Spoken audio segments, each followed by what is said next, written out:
Hi friends, இன்னைக்கு நம்ம வீட்டில் என்ன லஞ்சுன்னு பார்க்கலாம் வாங்க.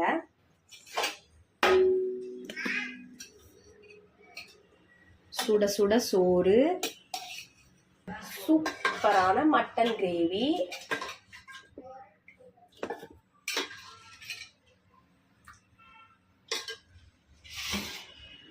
சைட் டிஷ்ஷா ஃபிஷ் ஃப்ரை.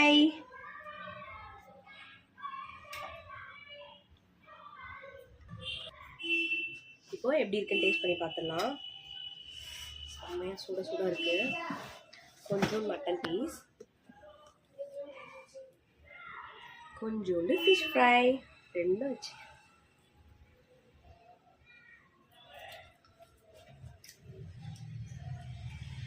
சூப்பர் டேஸ்டாக இருக்குது. கண்டிப்பாக எல்லாரும் ட்ரை பண்ணி பாருங்கள். நல்ல ஒரு டேஸ்டாக இருக்குது. நம்மளோட சேனலை சப்ஸ்கிரைப் பண்ணுங்கள், பெல் பட்டனை கிளிக் பண்ணுங்கள்.